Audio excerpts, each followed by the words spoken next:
All right, what's up, guys? Olin back with MMAnomaly. I just want to say, first of all, thank you for the support. The last video got a ton of views, way more than the other videos, so I really appreciate it. I appreciate you guys spreading it. And without further ado, we'll go ahead and dive right into today's topic, which comes from another friend of mine / fan of the show here, Keai. Thank you for submitting it. We'll go ahead and play that now. What's up, Olin? Thought you did a really good job with that last video, and I thought I might submit a question because I'd like to hear your thoughts on it. But I wanted to ask, who do you think are the most overrated fighters from each division? This could be a potential topic of an upcoming video, but maybe a follow-up to that question is, not only do you think that this fighter is going to lose, but they're actually going to be exposed in their next couple fights. Would like to hear what you think. Appreciate it.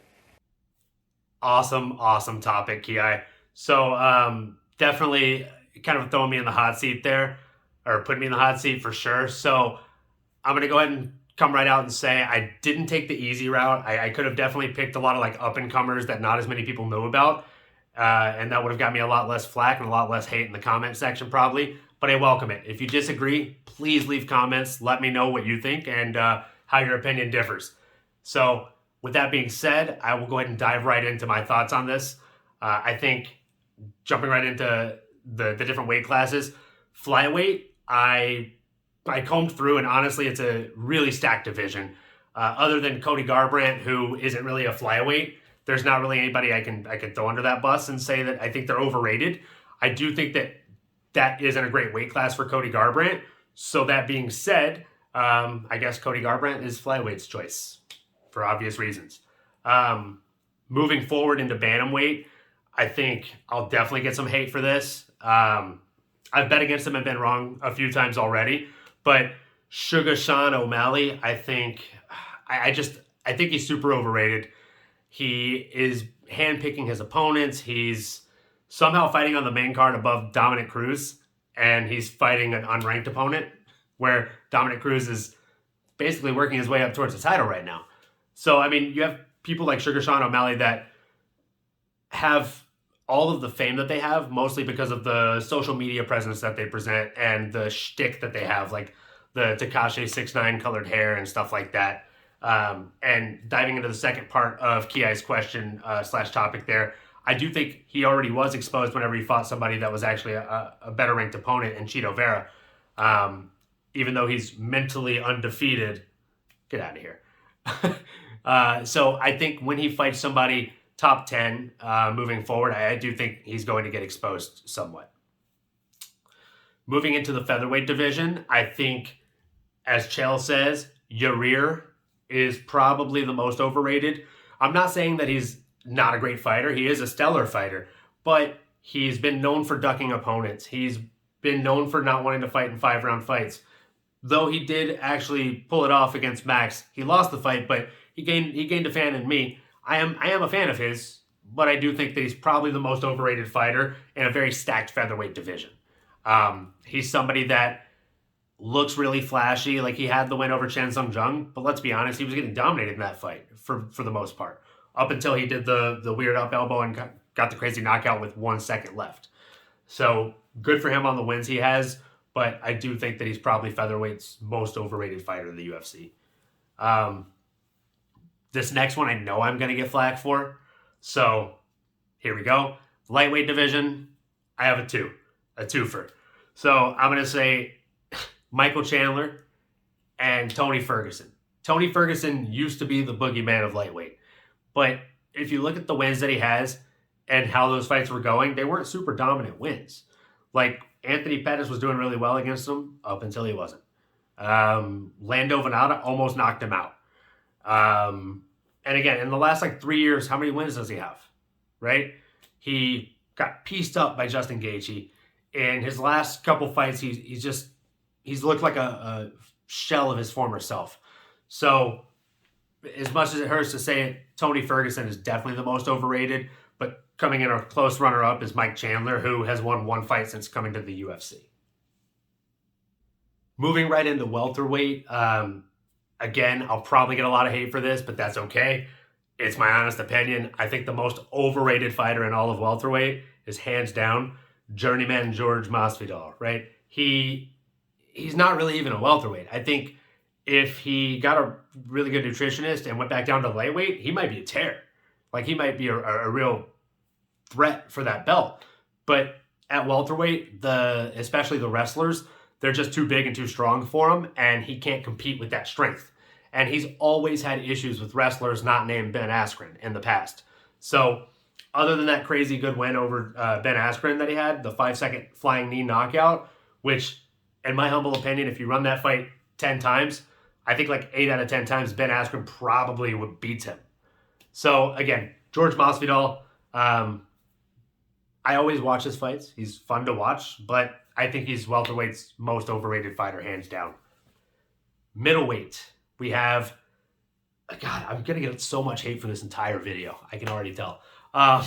Middleweight, Darren Till. I follow him on every social media outlet. I think he's hilarious. I think he's a great guy. But I just think that, again, same thing. He, since going up in weight class, has not looked nearly as good, right? I think he needs to get on top of his nutrition, cut back down, because when he came into the UFC, he was like a gorilla, right? He had this crazy good height, reach, and his strength looked really dominant, and he brought this Muay Thai presence with him. He had this comfort in the octagon. He looked really calm in every situation. But then now he's going out there and he's getting beat by people that, maybe he shouldn't even be fighting, especially at welterweight, right? Middleweight. I feel like he was maybe pushed too fast in his UFC career, especially being thrusted from the win that he had into the Tyron Woodley fight just way too quickly for him, right? And then since then, it's just been really inconsistent with his wins and losses. So I would love to see him prove me wrong, but as of right now, middleweight's most overrated guy is Darren Till. Light heavyweight, again, gonna get some flack for this one. Johnny Walker. Aside from having one of the coolest names in the sport and supreme athleticism, very inconsistent with what he goes out there and does, right? He'll go out there and have a really flashy knockout, and then he'll go out there again and not really do so much. He'll fight in a very safe fight. And I honestly think that if he fights somebody that is on the same level of athleticism as him, but is actually more well-rounded, he's going to get exposed, as Keai said, right? He's going to end up getting out-wrestled. He can definitely get out-jiu-jitsu'd, out-grappled. And I honestly think he's quite capable of getting outstruck by most of the top 5 guys. So, Johnny Walker, sorry, you're the overrated light heavyweight. Most overrated heavyweight, I think Jarzinio Rosenstrok is a pretty prime contestant there. I would say that Jarzinio Rosenstrok, as far as heavyweights goes, he's very one-dimensional. He has the crazy knockout strength. Other than that, he doesn't have great footwork. He stands very flat-footed, stays in the center of the octagon or backing up against the cage, waiting for the crazy overhand strike. And again, that's a very one-dimensional approach, and it doesn't cut it in the UFC. As we've seen, once he moved up in the top 10 rankings, he started getting batted back down, right? So Jarzinio Rosenstrok is definitely the most overrated heavyweight in the UFC right now. Moving into the women's divisions, I actually had a harder time with these. I was only able to come up with 2 weight classes for the women where I saw people that were super overrated, and that is bantamweight and flyweight. So for the flyweight, I went ahead and picked Jessica Eye. Again, just because her inconsistencies. Win, loss, win, loss, win, loss. She'll do really well against a striker, and then she'll do really poorly against a striker. She'll do really well against a grappler, and then she'll do really poorly against a grappler. So she hypes herself up, I think, more than or as much as her fans do. So, it might be almost time to hang it up or even, try it out at a different promotion after the UFC contract is up. But again, I hope all of these people prove me wrong as a fan. Moving into the women's bantamweight division, it's a tie for the most overrated fighters. I'm going to say Macy Barber and Aspen Ladd. 2 people that are both very high on themselves and think maybe too highly of themselves. They think that they're untouchable in there, and it's been proven that they are definitely touchable in there. One of them can't make weight, and one of them can't accept defeat. So Macy, Barber, and Aspen Ladd, definitely the most overrated fighters in the women's bantamweight division. So as usual, like, comment, subscribe, all that other YouTube stuff. Please, it helps. I love how many comments I actually got on the last one. Love the feedback that you guys are sending me as well. And again, please send video topics in, comment, however you want to get them in. Would love to discuss things on the next video. And I'm sure I'll have another video up hopefully Friday or Saturday morning, like Friday evening, Saturday morning, for the upcoming UFC pay-per-view with Francis Ngannou fighting Cyril Gana and Brendan, the Assassin Baby McLovin Moreno fighting Davison Figueiredo. So looking forward to that card. Looking forward to watching that pay-per-view and all of the rest of the fights on that card. And can't wait to see what you guys think about this very heated topic. Thanks, and as usual, enjoy the hostilities, guys.